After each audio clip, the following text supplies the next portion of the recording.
حمد و صلات کے بعد تمام سامعین و حاضرین السلام علیکم ورحمۃ اللہ وبرکاتہ۔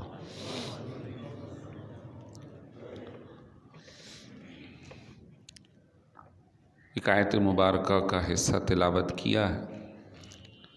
دعا کرتے ہیں اللہ تبارک و تعالی ہمیں صحیح سننے، سمجھنے اور عمل کی توفیق عطا فرمائے۔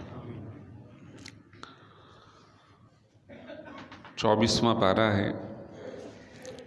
ارشاد فرمایا کہ والذی جاء بالصدق وصدق به اولئک هم المتقون،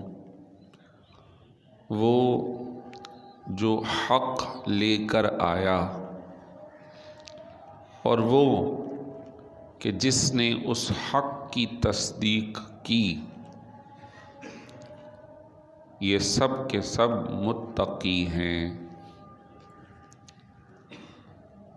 تفسیر میں آتا ہے کہ وہ جو حق لے کر آیا، اس سے مراد امام الانبیاء محمد الرسول اللہ صلی اللہ علیہ وسلم، اور وہ کہ جس نے تصدیق کی، اس سے مراد سیدنا صدیق اکبر رضی اللہ تعالی عنہ۔ وہ کیا حق لے کر آئے اور کیا تصدیق کی؟ تو وہ ایک خاص واقعہ ہے کہ ہمارے اور آپ کے بلکہ سارے جہاں کے سردار نبی مکرم محمد الرسول اللہ صلی اللہ علیہ وسلم نے مکۃ المکرمہ میں یہ بات ارشاد فرمائی کہ میں گزشتہ شب اللہ تبارک و تعالیٰ کا دیدار کر کے آیا، معراج پہ گیا تھا۔ تو بہت سو نے انکار کیا، لیکن جب سیدنا صدیق اکبر کو پتہ چلا کہ تمہارے صاحب یعنی نبی کریم صلی اللہ علیہ وسلم نے یہ اعلان فرمایا ہے کہ وہ گزشتہ شب اللہ تبارک و تعالیٰ کی بارگاہ میں ہو کر آئے ہیں، تو آپ نے بلا چوں چرا، بغیر کسی سوال کے، بغیر کسی عقلی بات کے فوراً کہا کہ میں تصدیق کرتا ہوں کہ رسول اللہ ضرور اللہ کا دیدار کر کے آ گئے صلی اللہ علیہ وسلم۔ یہ وہ موقع تھا کہ آپ حضرت سیدنا صدیق اکبر رضی اللہ تعالی عنہ کو صدیق اکبر کا لقب مل گیا۔ صدیق بمانے تصدیق کرنے والا۔ صدیق کا ایک مطلب بہت زیادہ سچ بولنے والا۔ جمادی الاخری یعنی جمادی الثانی جو مہینہ چل رہا ہے، آج اس کی 10 تاریخ ہو گئی ہے، مغرب کے بعد 11ویں شب لگ جائے گی، تو 11ویں تاریخ کی نسبت سے انشاءاللہ ماہانہ محفل 11ویں شریف کا اہتمام آج بعد نماز عشاء ہماری مسجد میں ہوگا۔ آپ احباب ضرور اس بابرکت محفل میں شرکت فرمائیے۔ اسی مہینے کی 22 تاریخ کو، 22 جمادی الاخری کو حضرت سیدنا صدیق اکبر رضی اللہ تعالیٰ عنہ کا وصال کا دن ہے۔ تو اسی نسبت سے انشاءاللہ العزیز اس مہینے کے اندر پوری دنیا میں ہی ہر جگہ ہی خلیفہ اول، خلیفہ بلا فصل، افضل البشر بعد الانبیاء حضرت صدیق اکبر رضی اللہ تعالیٰ عنہ کے فضائل اور مناقب بیان کیے جاتے ہیں، ان کی یاد تازہ کی جاتی ہے، تاکہ ان کی زندگی کے وہ جوہر کہ جنہوں نے جن جوہروں کی وجہ سے حضرت صدیق اکبر کو یہ مقام ملا، ہم بھی دعا کریں، ہم بھی سیکھیں کہ اللہ وہ جوہر ہمیں بھی عطا فرما دے، ان کے نقش قدم پہ چلنا ہمیں بھی مقرر فرما دے کہ وہ کیا بات ہے کہ آج رسول کریم صلی اللہ علیہ وسلم نے اپنے پڑوس میں استراحت کے لیے جگہ مرحمت فرما رکھی ہے۔ آج بھی حضور کے ساتھ استراحت کیے ہوئے صلی اللہ علیہ وسلم و رضی اللہ عنہ۔ آپ کا نام اب اتنا مشہور نہیں ہے، جس کو دیکھو وہ کہتا ہے صدیق اکبر، یہ تو ان کا لقب ہے، نام کیا ہے؟ ان کا نام ہے عبداللہ۔ کیا نام ہے؟ ہو سکتا ہے کہ پہلی مرتبہ سنا ہو سکتا ہے پہلے سنا ہو، اب یاد ہی نہیں ہے، کیونکہ بعض دفعہ ایسا ہوتا ہے کہ ہمیں لقب یاد ہے، نام یاد نہیں، کیونکہ وہ لقب سے مشہور ہے۔ کبھی کبھی ہمیں کسی کی کنیت یاد ہوتی ہے، کنیت یعنی بچوں کی نسبت سے، کہ فلاں کے والد، لیکن پھر بھی نام یاد نہیں ہوتا۔ جیسے حضرت ابو ہریرہ، امام اعظم ابو حنیفہ، حالانکہ یہ نام نہیں ہے، یہ ان کے لقب یا کنیت ہے۔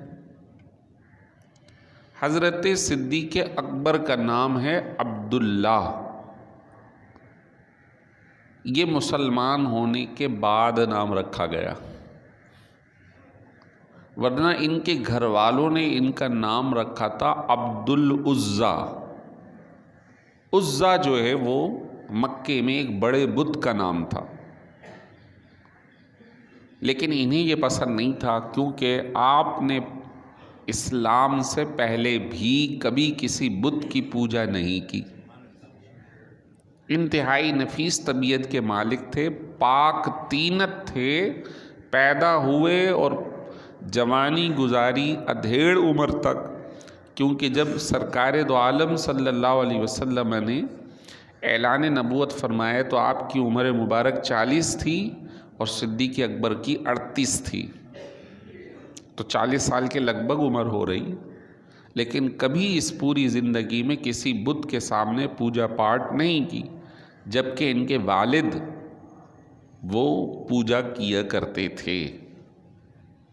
بعد میں جس طرح بہت سارے لوگ مسلمان ہوئے، کلمہ پڑھا، پچھلے کام سے توبہ کی، اسی میں آپ کے والد بھی ہیں کہ انہوں نے بھی پچھلے مذہب کو چھوڑا اور سرکار دو عالم صلی اللہ علیہ وسلم کا کلمہ پڑھ کر مسلمان ہو گئے اور پچھلے تمام تر معاملات کو ترک کر دیا۔ تو ان کا اپنا نام ہے عبداللہ اور ان کے والد کا نام ہے عثمان، عبداللہ بن عثمان، جبکہ نہ نام یاد رہتا ہے اور نہ ہی ان کے والد کی ولدیت۔ تو یہ ہیں حضرت صدیق اکبر عبداللہ بن عثمان رضی اللہ تعالی عنہ۔ اللہ تبارک و تعالیٰ کی بڑی نوازشیں ہیں ان پر کہ خود بھی مسلمان، صحابی رسول، والد اور والدہ بھی آپ صلی اللہ علیہ وسلم کا کلمہ پڑھ کر دائرہ اسلام میں داخل ہوئیں تو وہ بھی مسلمان اور صحابی، تو یہ دو ہو گئے، والد اور صاحبزادے۔ پھر ان کی اپنی صاحبزادی حضرت بی بی عائشہ، حضرت اسما، حضرت عبد الرحمن جو ان کے صاحبزادے ہیں، تو یہ سب کے سب بھی مسلمان اور صحابی، تو گویا 3 پیڑھیاں صحابی ہیں، والد بھی، خود بھی اور اولاد بھی۔ ایسے گھرانے بہت کم ہیں کہ جن کے والدین بھی، وہ خود بھی اور ان کی اولاد بھی صحابیت کے درجے کو پہنچی ہو۔ یہ شرف اللہ تعالیٰ نے سیدنا صدیق اکبر رضی اللہ تعالیٰ عنہ کو عطا فرمایا۔ حضرت صدیق اکبر جن کا نام عبداللہ بن عثمان ہے، ان کی والدہ محترمہ کا نام ہے سلمہ، سلمہ بنت صخر۔ حضرت سیدنا صدیق اکبر رضی اللہ تعالیٰ عنہ، ان کی سیرت کے مختلف پہلو ہیں۔ ایک وہ ہے کہ سرکار دو عالم صلی اللہ علیہ وسلم سے ان کا کیا تعلق رہا، ایک وہ ہے کہ ان کی پرسنل زندگی کیسی رہی، ایک وہ ہے کہ جب مسلمانوں کے خلیفہ بنے تو انہوں نے کیسا سلسلہ چلایا اور کس طرح مسلمانوں کو سنبھالا اور یہ سلسلہ خلافت آگے بڑھا۔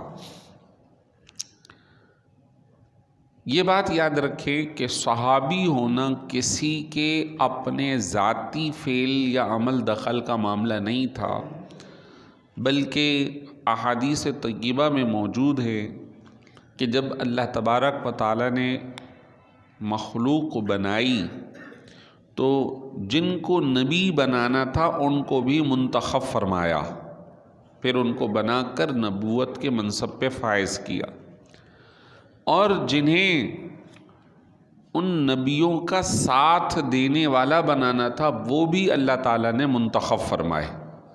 خصوصاً صحابہ کرام کے بارے میں آتا ہے کہ جب اللہ نے انبیاء علیہ السلام کے بعد دلوں کو ملاحظہ فرمایا اور جن کے دل نورانی پائے انہیں اپنے حبیب کی صحبت عطا فرما دی۔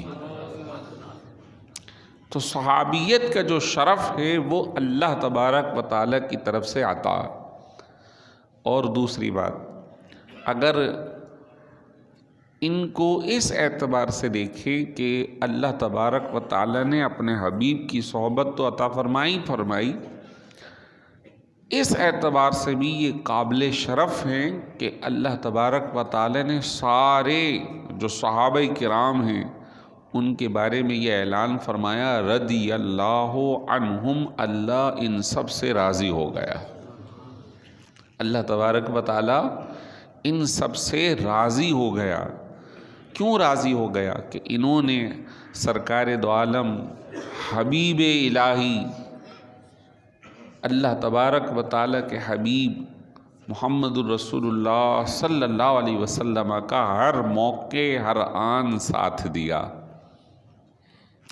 خصوصاً اپنی زندگیوں سے بڑھ کر آپ صلی اللہ علیہ وسلم کا ساتھ دیا، اپنی زندگیوں کو داؤ پہ لگا دیا، اور جانتے بوجھتے بھی کہ شاید کہ اس میں زندگی چلی جائے گی، مال چلا جائے گا، اس کے باوجود آپ صلی اللہ علیہ وسلم کے ساتھ کھڑے رہے، محبت کا اظہار کیا، آپ کے ساتھ ہر موقع پر سفر، حضر، آسانی، مشکل میں کھڑے رہے، ساتھ دیا، تو اللہ تبارک و تعالیٰ نے یہ مقام بھی عطا فرمایا۔ ان میں صدیق اکبر رضی اللہ تعالیٰ عنہ فخر السعادات ہیں، یوں سمجھ جائیے کہ فخر ہیں، وہ امت مسلمہ کا فخر ہیں کہ اللہ تبارک و تعالیٰ نے ان کو ہمارے لیے سربراہ کے طور پر مقرر فرمایا۔ سیدنا صدیق اکبر رضی اللہ تعالیٰ عنہ شروع سے ہی آپ صلی اللہ علیہ وسلم کے ساتھ رہے ہیں۔ سیرت کی کتابوں میں آتا ہے کہ اتنا تعلق تھا کہ پورے دن میں کوئی ایک کھانا دونوں مل کر ہی کھایا کرتے تھے۔ کبھی حضور دوپہر میں ان کے گھر چلے گئے تو کبھی شام کو وہ حضور کے گھر تشریف لے گئے۔ اس طرح مل کر اٹھنا، بیٹھنا، چلنا، حتیٰ کہ آپ صلی اللہ علیہ وسلم کے ساتھ مل کر حضرت صدیق اکبر نے تجارت بھی کی ہے۔ دونوں نے مل کر پارٹنرشپ کی اور پھر تجارت کی، تجارت میں بھی شریک رہے ہیں۔ اچھا، ایک طرف تو ان کے لیے یہ سعادت ہے کہ وہ آپ صلی اللہ علیہ وسلم کے ساتھ رہے، اور دوسری طرف یہ سرکار کا معجزہ ہے کہ آپ نے ان کو ایسا رنگا کہ وہ ہو بہو حضور کے طرز عمل پر ڈھل گئے تھے۔ یہ حضور کا معجزہ ہے۔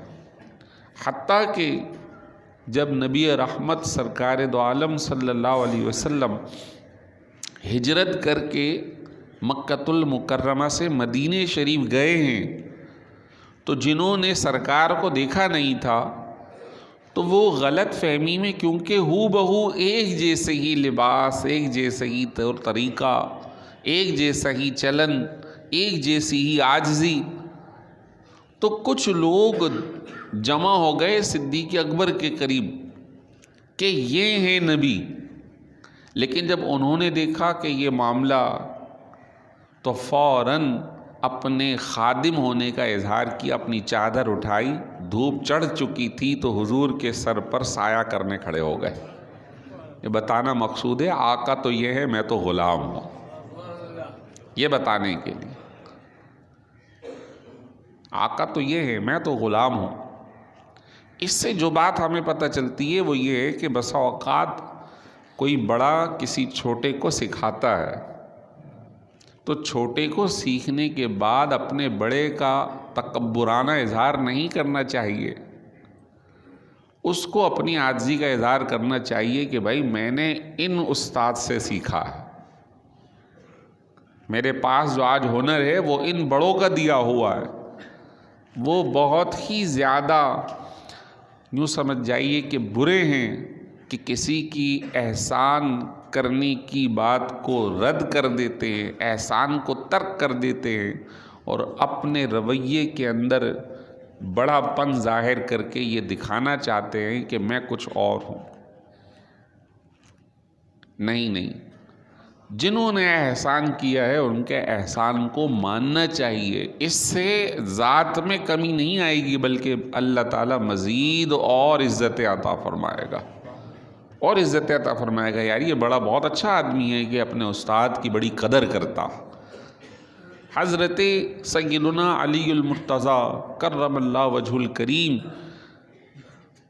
کا قول بڑا مشہور ہے، جو کہ کتابوں میں درج ہے مستند۔ بعض اوقات لوگ اپنی طرف سے بنا کے حضرت کی طرف منسوب کرتے ہیں، یہ صحیح نہیں، لیکن جو باقاعدہ ہے اس کے اندر ایک قول یہ ملتا ہے۔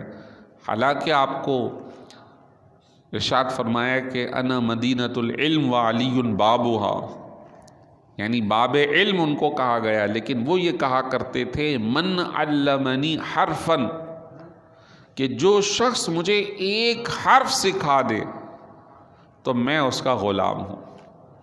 ان شاء اعتقنی، اگر چاہے تو مجھے آزاد کر کے رکھ لے اور چاہے تو مجھ سے خدمت لینا شروع کر لے، میں اس کی خدمت کرتا رہوں گا کہ جس نے مجھے ایک حرف سکھا دیا۔ وہ استاد بہت ہی عزت کے قابل ہیں، احترام کے قابل ہیں کہ جنہوں نے اچھے اور برے کی تمیز سکھائی ہے، کہ جنہوں نے پڑھنا لکھنا سکھایا ہے، جنہوں نے نام تک لکھنا سکھایا، وہ بھی قابل تعظیم ہیں، ان کا بھی احترام ہے کہ نہ جانے کس موقع پر آپ کو کہا جائے کہ یار تم تو انگوٹھا ٹیک ہو۔ نہیں، میں سائن کر سکتا ہوں، میں اپنا نام لکھ سکتا ہوں، تو آپ اس وقت اپنے آپ کو محسوس کرو گے یار مجھے ذرا اس سے اونچی پوسٹ مل گئی ہے، تو اس وقت وہ بندہ یاد آئے گا کہ جس نے پہلی مرتبہ آپ کو الف با تا سا لکھوانا شروع کیا تھا، اس کا احسان ہے۔ حضرت سیدنا صدیق اکبر رضی اللہ تعالیٰ عنہ، آپ صلی اللہ علیہ وسلم کے ساتھ اتنا گہرا تعلق تھا کہ ہر آن ہر موقع آپ کے ساتھ رہے، اپنی زندگی کئی موقعوں پر حضور علیہ الصلوۃ والسلام میں نچھاور کر دی۔ آپ صلی اللہ علیہ وسلم کے احادیث طیبہ میں بات موجود ہے، سید اعلیٰ حضرت نے یہ بات لکھی کہ حضور نے فرمایا کہ ابو بکر نماز اور روزوں کی وجہ سے تم پر ترجیح نہیں پائے، بلکہ اس یقین کی بنیاد پر، اس چیز کی بنیاد پر جو ان کے دل میں موجود ہے، اس بنیاد پر اللہ نے انہیں تم پر ترجیح عطا فرمائی۔ وہ دل کے اندر جو حضور کی محبت تھی، رسوخیت تھی، تعلق تھا۔ ایک موقع پر آپ صلی اللہ علیہ وسلم نے فرمایا اگر میں کہوں کہ تم اپنی جان کو ختم کر لو میرے کہنے پر تو کیا تم راضی ہو جاؤ گے؟ تو صدیق اکبر نے کہا حضور میں بالکل راضی ہوں، آپ مجھے حکم تو دیں، آپ مجھے حکم تو دیں۔ آپ نے یہ حکم نہیں دیا کہ اپنی جان گنوا دو، لیکن آپ کے حکم پر وہ اس قدر راضی تھے کہ اگر جان جاتی ہے تو جائے، سرکار کا حکم سر آنکھوں پر۔ نبی رحمت صلی اللہ علیہ وسلم سے کیا تعلق ہے، وہ ہجرت کا ایک واقعہ ہی کافی ہے، ہجرت کا ایک واقعہ ہی کافی ہے۔ اس کو ایک حدیث سے یوں واضح کروں کہ ایک روز سیدہ طیبہ طاہرہ عائشہ رضی اللہ تعالی عنہا نے حضور صلی اللہ علیہ وسلم سے ایک سوال کیا کہ حضور یہ ارشاد فرمائیے کہ آسمان پر جتنے تارے ہیں کیا اتنی کسی کی نیکیاں ہیں؟ اب اول تو یہ بات کہ آسمان پہ تارے کتنے ہیں، کتنے سیارے خلا میں موجود ہیں یہ تو ہمیں نہیں معلوم. انہوں نے سوال کر لیا اور کیا بھی ان سے کہ جن کو اللہ نے سارا علم عطا فرمایا. مخلوق ان کا مقابلہ نہیں کر سکتی. ہاں آپ کو یہ نہ سمجھے کہ نعوذ باللہ یہ شرک ہو گیا. اللہ کا اپنا ذاتی ہے اور رسول اللہ کا عطائی ہے. تو ذات اور عطا میں جب فرق ہو گیا تو معاملہ ختم ہو گیا. اب کتنا ہے آپ کے پاس کوئی پیمانہ نہیں، میرے پاس کوئی پیمانہ نہیں. قرآن یہ کہتا ہے وَعَلَّمَكَ مَا لَمْ تَكُنْ تَعْلَمْ. حبیب جو آپ نہیں جانتے تھے وہ ہم نے سارا سکھا دیا.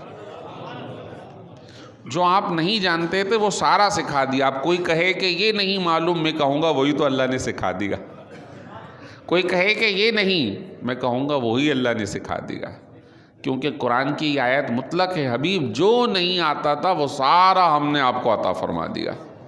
اور بزرگوں نے کیا فرمایا، سیدنا امام بوصیری رحمۃ اللہ تعالیٰ علیہ نے، کہ ان کا علم کتنا ہے. فرمایا وَمِن جُودِكَ الدُّنْيَا وَضَرَّتَهَا. آپ کی سخاوت اس میں سے ایک جز ہے یہ دنیا اور اس کی سوتن یعنی آخرت. درہ کہتے ہیں سوتن کو یعنی مخالف. دنیا اور آخرت آپ کے سخاوت کا ایک جز ہے. جو اللہ نے آپ کو عطا کیا یہ اس کا جز ہے. فرمایا وَمِنْ عُلُومِكَ عِلْمَ اللَّوْحِ وَالْقَلَمِ. اور جو لوح و قلم پر لکھا ہوا علم ہے نا، وہ حضور کے علم کا ایک ذرہ ہے. اللہ نے اپنے حبیب کو لوح و قلم سے بھی زیادہ عطا فرمایا، اس سے بھی زیادہ عطا فرمایا. حضور اتنی نیکیاں کسی کی ہیں؟ فرمایا ہاں. اب یہ سمجھ رہی ہیں کہ میرے والد کا نام لیں گے. ارشاد فرمایا اتنی نیکیاں عمر فاروق کی ہیں جتنی آسمان پر تارے موجود ہیں. تو فوراً سوال کیا حضور پھر میرے والد؟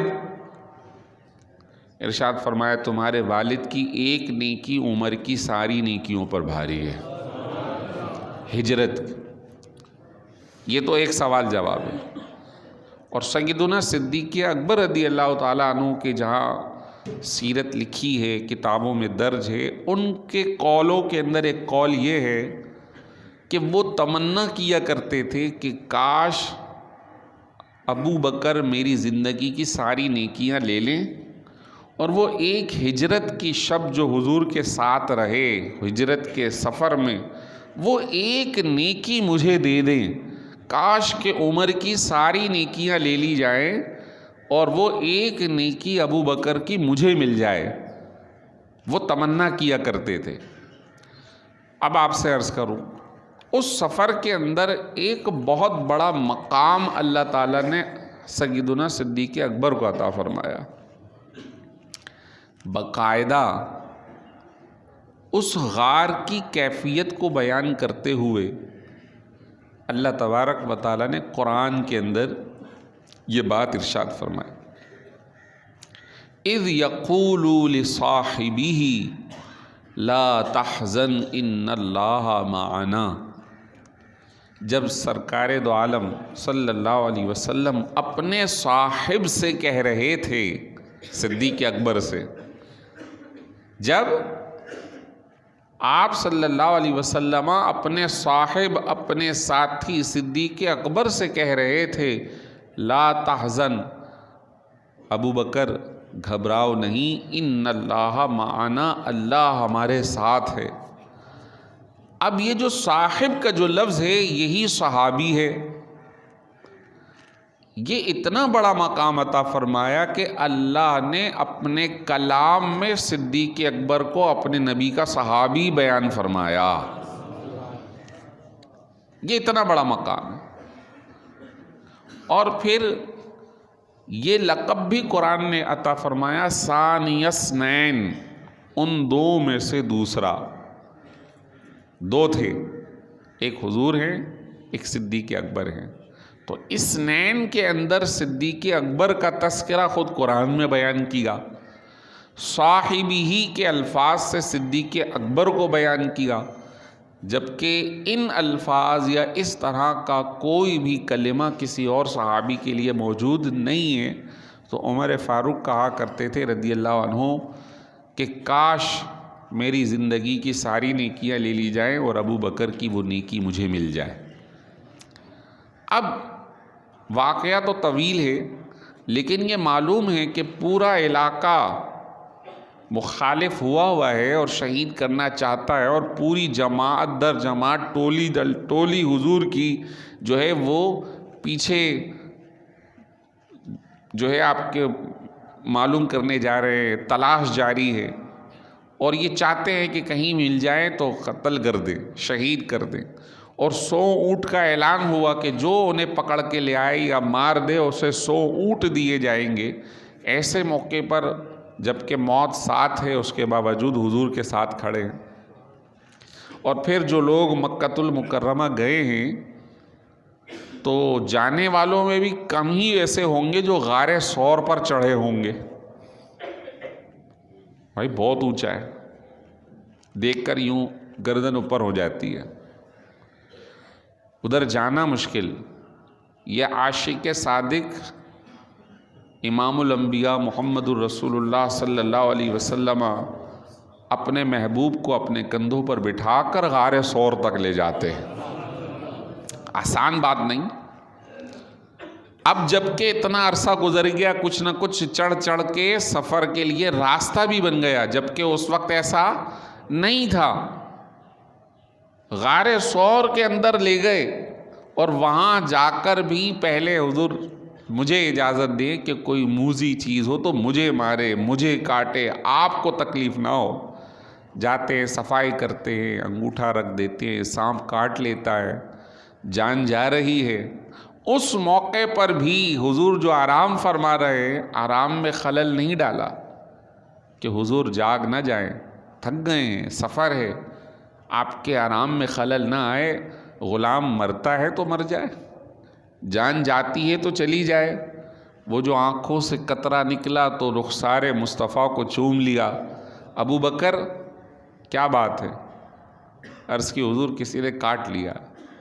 حضور نے یہ نہیں فرمایا میں کیا کروں، اپنا لعاب دہن، عطائے الہی، شفائے مصطفیٰ، لعاب دہن لگایا ہے، وہ سارا درد اور زہر دور ہو جاتا ہے، وہ شفا یاب ہو جاتے ہیں۔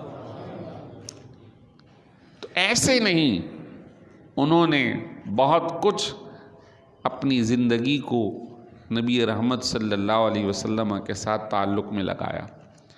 یہ سلسلہ انشاءاللہ اگلے جمعے اور مزید بیان کریں گے۔ اللہ تبارک و تعالی ہمیں بھی اپنے نبی صلی اللہ علیہ وسلم سے پکی محبت عطا فرمائے، اور ہمیں اپنے تمام تر خواہشات کو حضور کے حکم کے تابع دار کرنے کی توفیق عطا فرمائے۔ وآخر دعوانا الحمدللہ۔